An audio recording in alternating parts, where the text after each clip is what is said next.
Құрметті қазақстандықтар, мен Арыстанбек Мұхамедиұлы 1960 жылы дүниеге келдім. 1970 жылы Ахмет Жұбанов атындағы Республикалық арнайы музыка мектебіне оқуға түстім. Мамандығым виолончелист. 1981 жылы Ахмет Жұбанов атындағы арнайы мектепті бітіргеннен кейін Құрманғазы атындағы мемлекеттік консерваторияға оқуға түстім. Студент кезінен республикалық бүкіл одақтық конкурстарға қатысып, арнайы стипендия, повышенный стипендия деді. Соған оқыдым. 3-ші курста оқып жүргенде еліміздегі дәрежесі биік ұжымдардың бірі мемлекеттік симфониялық оркестрге арнайы конкурстан іріктеуден өтіп жұмысқа тұрдым. Былайша айтқанда студент кезімнен ерте аяққа тұрып, республикалық бүкіл одақты халықаралық аса маңызды шаралардың барлығына қатыстым.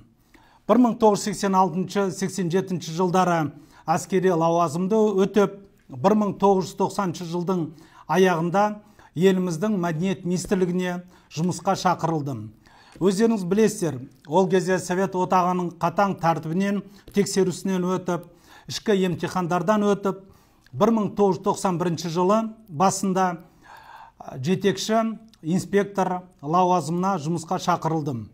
Жетекші инспектор, бас маман, ұжымдардың директоры, вице-министр, президент әкімшілігінің сектор меңгерушісі, Жүргенов атындағы ұлттық академияның ректоры, барлық қызметтерден абыроймен өтіп, 2014 жылы 11 наурызда мәдениет министрі лауазымына тағайындалдым. Мәдениет министрлігінде кейіннен спорт саласы, туризм саласы қосылғанын өздеріңіз білесіздер. Еліміздің өнердің өркендеуінде ең маңызды нәрселер әрине мәдениетке байланысты, спорт саласына байланысты, туризм дамытуға байланысты арнайы заңдар қабылданған болатын. Оны мен мақтанышпен айтам. Неге десеңіздер, негізгі болмаса әрине саланы алдыға қарай жылжыту ол өте қиын. Әсіресе біздің кино саласында қабылданған заң ол бірінші ерекше заң, күрделі заң. Сонымен қатар спорт саласындағы антидопингқа қарсы басқа да спортты бұқаралық бағытта дамытуға арналған заңдар қабылданған болатын. Сонымен бірге бізде былайша айтқанда дамымай жатқан саланың біресі туризм саласы болған. Туризм саласын дамытуға арнайы тұжырымдама жасап, концепция, арнайы заң қабылданды. Оның бәрін мақтанышпен айтуға болады. Неге десеңіздер, біздің өнеріміз сол кезде биік дәрежеге жеткенін бүкіл дүние жүзінде, әсіресе кино саласы болсын, оның ішінде халықаралық конкурстарда бас жүлделерді бірінші рет біз ие болып жатқанымызды, спорт саласында Риодағы олимпиада болсын, басқа да үлкен жетістіктерді өздеріңіз білесіздер. Туризм саласындағы бірінші ірі қадамдардан әрине дүние жүзіне біз Қазақстан керемет ерекше мемлекетіміздің табиғатын көрсеткен сол бірінші қадамдар болды. Сіздерге арнайы үндеумен шығып отырған себебім, еліміздің керемет сөзі бар: шындықтың шырқы бұзылмас, өтіріктің өрмегі жиылмас деген мақала бар. Өкінішке орай, артқы кезде Тұңғышбай Жаманқұлов маған арналған бақ құралдарындағы, сонымен қоғамдық сайттардағы бірнеше, былайша айтқанда, өзінің көзқарасын білдіріп жатыр. Сол себептен неден басталғанын, не себептен болғанын сіздерге ашығын айтқым келеді. 2014 жылы мәдениет министрлігі болып тағайындалғаннан кейін еліміздің ғарышкері, сенаттың депутаты Талғат Мұсабаевпен кездескенде айтқан болатын: біз космосқа арналған бір фильм түсіріп жатырмыз, соған ықпалың болса деп. Әрине сол кезде мен Тұңғышбай Жаманқұловпен кездестім, Талғат Жәнібек деген өмірімде бірінші рет көріп тұрған режиссермен кездестім. Кейіннен Талғат Мұсабаев бір кездескенде айтты: Арыстанбек, бұл шикілігі көп бір жоба болып тұр, космосқа еш қатысы жоқ, бір фантазия, сондай, мен бұл жобаға қатыспаймын деп. Әрине үлкен күдік болғаннан кейін тікелей қарастыра бастадық. Сол кезде қарасақ, әрине бұл жоба Талғат Жәнібек деген екінші рет өмірінде кино түсіріп тұрған азамат. Сонымен бірге Тұңғышбай Жаманқұлов айтты, бұл жобаға Алдамис деген америкалық Голливудтық үлкен компаниясы қатысады, Алдамис Рус деген ресейлік арнайы компания қатысады деп өз ойын білдірді.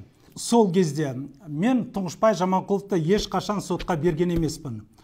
Басталған нәрсе, сонда Қазақфильмде Тұңғышбай осы фильмге арналған 550 миллионның 100 миллион теңгесін, ол кезде $500 мың, бір жылдан кейін әрине керекті құжаттарды тапсырмаған болатын. Кейіннен Қазақфильм мен Тұңғышбай Жаманқұлов басқаратын Тұран компаниясының арасында соттық істер болды. Соның жалғасы ретінде мен сіздерге көрсетіп тұрмын. Тұран компаниясы, Алдамис Рус компаниясы Қазақфильмді сотқа берген болатын, жоба алдыға қарай жылжымай жатыр деп. Сонда өздеріңіз мұқият қарап шықсаңыздар. Сот жан-жақты қарастырып, шешімін шығарып, Қазақфильм Тұран компаниясына, Алдамис Рус компаниясы емес, Тұран компаниясы Қазақфильмге тапсырылмаған ақшаның көзін көрсетіп жатыр. Мына құжаттардың ішінде барлығы бар.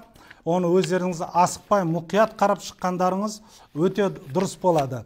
Сол кезде былай қарасаңыз, соттың шешімімен 35 миллион теңге сол кезде Тұран компаниясы Қазақфильмге қайтару керек болған. Бірінші қадамдар осынан басталды. Артынан әрине Тұран компаниясы Тұңғышбай Жаманқұлов басқаратын апелляцияға берді. Апелляцияның шешімі де бар. Қазақфильмдікі дұрыс деген.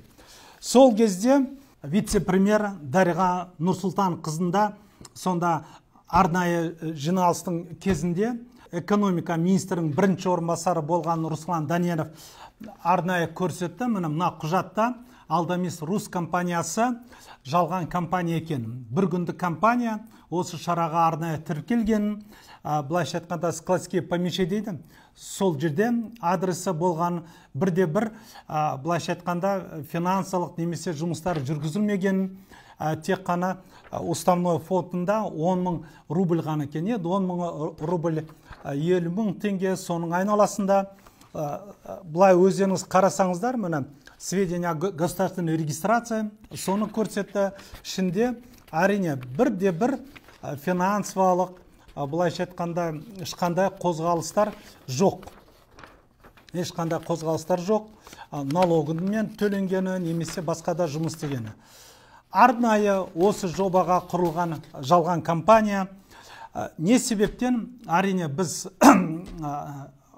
мынандай қақтығысқа бардық. Ол кезде өздеріңіз білесіздер, бәріміздің арманымыз, алдымызда тұрған мақсатымыз ол Қазақстан хандығының 550 жылдығын жоғары деңгейде өткізу керек болды. Сол кезде арнайы түсіріліп жатқан Алмас Қылыш көркем фильміне көптеген қаражаттар инфляцияның арқасында жетпегесін керек болды. Әрине біз басқа жобадағы, жалған жобадағы қаржының бәрін Қазақ хандығының арналған Алмас Қылыш артынан Алтын тақ керемет көркем фильміне бағыттадық. Алдымызға қойған мақсатымыз айқын. Ол көркем фильм бүкіл халықтың көңілінен шығып жатты.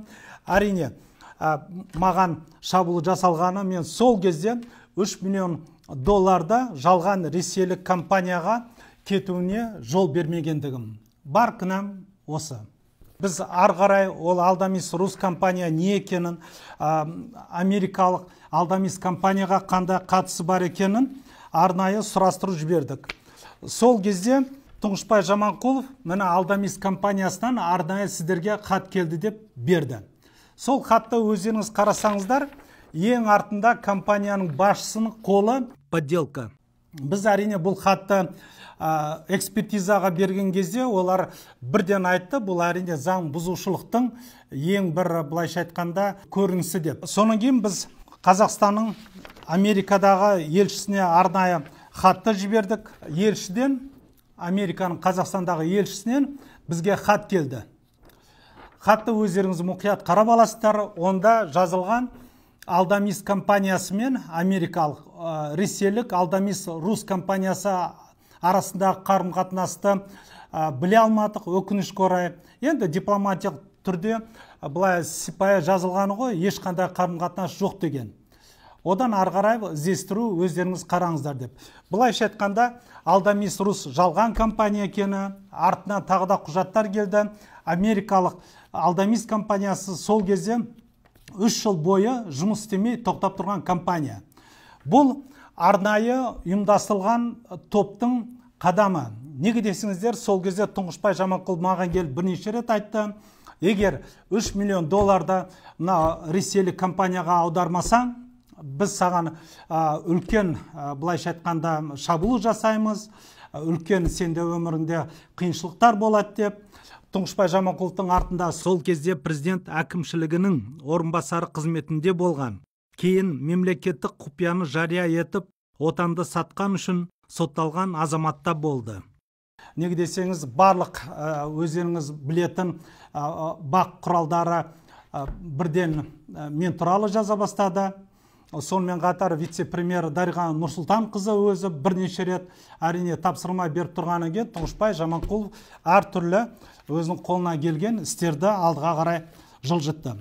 Оның біріншісі режиссер Талғат Жәнібеков арнайы үндеу жасады. Ол үндеуінде мен одан 100 мың доллар сұрағанымда, арнайы адамдарды жібергенімді аталып видео жасалған болатын. Сол кезде мемлекеттік қызмет істер жөніндегі агенттік әрине ол видео үндеуді қарап шықты, жалған екенін айтып, мені ескертті. Заң бойынша бір айдың ішінде сіз ол видеоның авторын сотқа беруіңіз керек. Егер бір айдың ішінде сотқа бермесеңіз, әрине ол үндеумен сіз келісетініңіздің белгісі болады деп. Әрине мен Талғат Жәнібековті заң бойынша сотқа бердім. Соттың кезінде очный ставка деген кездесу болды. Мінекей оның құжаттар бар. Әрине Талғат Жәнібеков айтты, ешқандай кездесу болған жоқ, ешқандай ақша сұрау болған жоқ, ешқандай мен жағынан бірде-бір адам жолыққаны, арнайы барғаны жоқтығын ол растады. Кейіннен соттың шешіміне байланысты Талғат Жәнібеков өз үндеуін жасады, айтқан сөздерін жоққа шығарып, оны әрине қазір өздеріңіз көре аласыздар. Добрый вечер.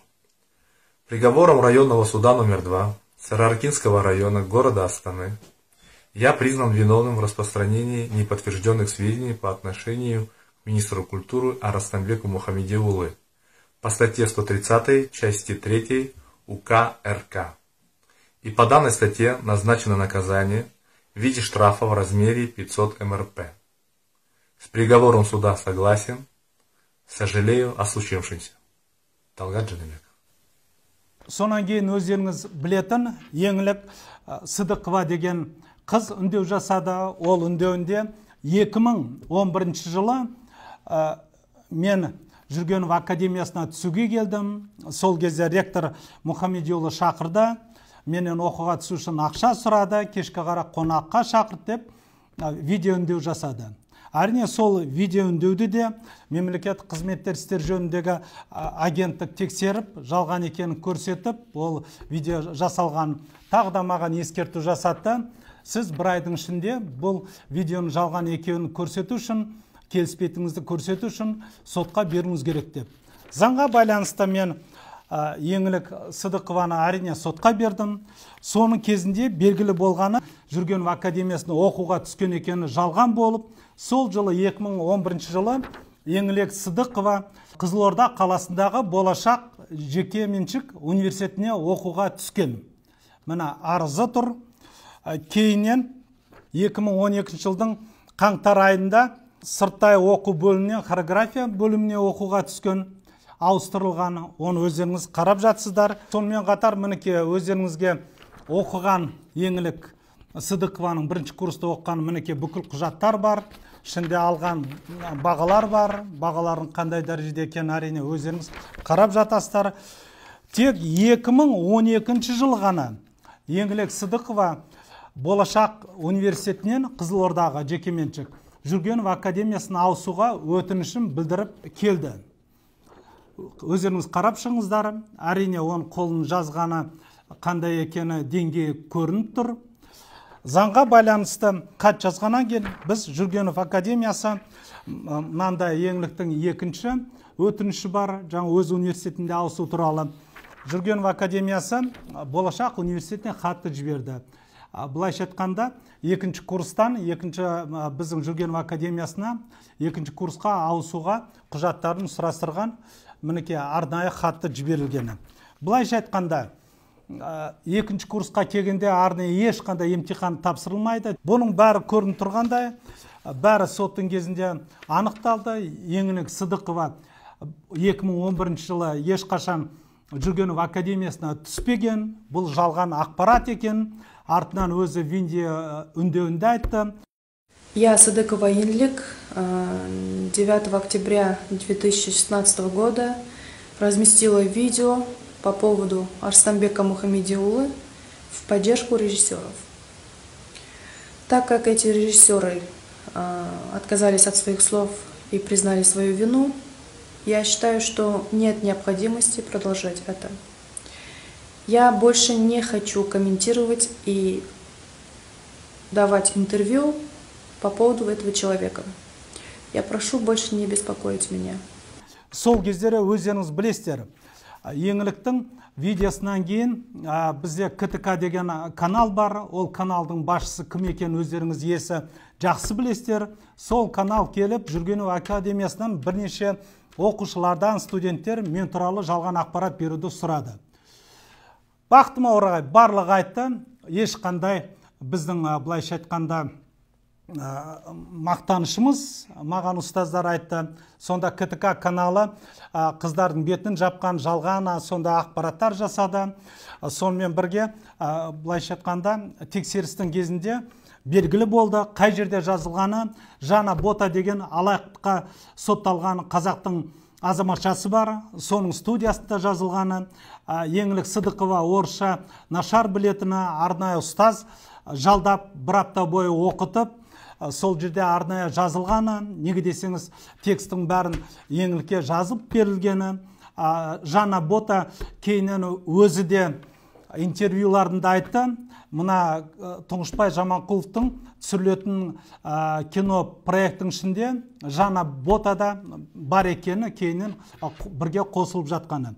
Әрине $3 миллион берілмегеннен кейін ол кісілер барлық, былайша айтқанда, мен жағына бопсалау, шантаж болып жатқанын көрінісі осы. Сол кезде маған байланысты жалған ақпараттар болғаннан кейін мен өзім барып еліміздің белгілі қайраткері, өте сыйлы азамат, белгілі журналист Қасым Аманжоловқа жолыққан болатын. Сол кезде Қасым Аманжол Азаттық радиосында өзі қызмет істейтін жерде. Сонымен қатар жас алашта бүкіл осы мәселеге қатысты үлкен бір статьясын шығарып, қажетті құжаттарды көрсеткен болатын. Бірақ та көп сол статьяны оқымаған шығар. Сол себептен сіздерге видео үндеуде бүкіл болған құжаттарды сіздердің назарларыңызға ұсынып тұрмын. Жаңа айтып жатқанда сіздерге КТК теле арнасы барып, арнайы жалған ақпараттар жасады. Одан басқа Жана Ботаның шыққанын өздеріңіз білесіздер, алаяққа сотталған азаматшаның. Сонымен бірге ең артында біткені әрине соттың шешіміне байланысты Еңлік Сыдықова үндеу жасап, ондай оқиғаның болмағанын жоққа шығарды. Енді құрметті отандастар, өздеріңіз көріп отырғандай, бұның ішінде көптеген құжаттар бар. Оның ішінде әрине жаңағы не себептен Қазақфильм, бұл фильмнің былайша айтқанда отчеты дейді ғой, қабылданмағаны, мінекей тизерінің қалай болғанын бәрі шешімдерін мамандарды шақырылып тексерілгені барлығы бар. Кейіннен әрине Тұңғышбай Жаманқұлов бір көптеген өзінің интервьюларында айтып жатыр. Мен арнайы Астана қаласына күштеп алып барды, екі жігіт, екі жағымнан жетектеп самолетпен бір ресторанда кездестік. Сол кезде Арыстанбек Мухамедиұлымен кездесуім болды деп айтқан болатын. Иә, ондай кездесу болды, бірақ ешкім Тұңғышбай Жаманқұловты күштеп алып келемайды. Неге десеңіздер, енді ол азаматтың өзінің шатақтау мінезін бәрі біледі. Ол Тұңғышбай Жаманқұлов өтінішімен өзі келді. Осылай кездесейін деп едім, кешірім сұрайын деп едім деп. Келіп кешірім сұрады. Кешірім сұрап, сонымен мына хатты берді. Мінекей мен елбасына хатты жаздым. өзіңді мақтап жаздым. Арыстанбек Мұхамедиұлы іскер жігіт, бірақ арамызда кейбір түсініспеушіліктер болды. Оның бары өтеді. Ары қарай қызмет істеуге дайынмын. Бұл жігіттің келешегі бар. Бірге жұмыс істейміз деп хат алып келді. Сол кезде мен Тұңғышбай Жаманқұловқа айттым: маған сіздің кешіріміңіз әрине маңызды емес. Сіз бүкіл халықтың алдына кешірім сұраңыз. Талғат Жәнібековті мінекей мойнына істі ілдіңіз, содан кешірім сұраңыз. Жас оқымаған қызды Еңлік Сыдықованы шығардыңыз, содан кешірім сұраңыз. Сонда әрине біз бірге алдыға қарай бір жоспарларды істеуге сонда ғана мен дайынмын деп. Кейіннен өздеріңіз білесіздер, ол кісі басқаша айта бастады. Кейбір өздерінің нелерінде интервьюында мен бірнеше студент оқуға түсір деп бір тізім бердім деп. Олындай тізім ешқашан болған емес. Мен сол кезде бір үлкен қателік жасадым. Ол қателігім әрине маған былайша айтқанда детектор лжи. Сол кезде шақыру керек еді Тұңғышбай Жаманқұловты, Талғат Жәнібековті, Еңлік Сыдықованы барлығы детектор лжиға келіп, сонда мен де қатысып айтар едік, бұл іс болды ма, болмады ма деп. Кейіннен әрине мен өкіндім, неге өз кезінде сонда ой келмеді деп. Бірақ әлі де сіздерге айтарым, қазірде кеш емес, бәріміз детектор лжиға барақ, мына қойған айыптары нақты болды ма, болған жоқ па, бұл оқиға болды ма, болмады ма, тағы да соттың шешімінен басқа детектор лжиға барып, бәрін ұйымдастыруға мен өз мойныма алуға сөз беріп тұрмын. Құрметті отандастар, сіздер өздеріңіз мұқият қарап шықсаңыздар, әрине мықты бізде Қазақстанда заңгерлер бар, қоғам қайраткерлері бар. Егерде осы құжаттардың ішінде мен жағынан бірде-бір кішкентай да болсын заң бұзушылығы болса, әрине жауапкершілікті тартуға мен мойныма аламын. Мұқият қарап шығыңыздар, тексеріңіздер, әр істің қалай болғаны. Әрине шындық қай жақта екені ол белгілі болады. Сонымен қатар қазіргі уақытта Тұңғышбай Жаманқұлов бірнеше менің үстімнен арыздарды жазып жатыр. Өздеріңіз білесіздер, видеофильм шықты, жаңа осындай дүниелер бар деп. Оның да бәрі бірнеше рет тексерістен өтті. Ешқандай заң бұзушылық болған емес. Неге десеңіздер, мемлекеттік қызметте жүргеннен кейін әр кезде әрине қоғамның назарына, арнайы біздің агентстволардың назарындамыз, ұлттық қауіпсіздік комитетінің назарындамыз. Әрине ондай заң бұзушылық болса, ол бірден шаралар қолданар еді.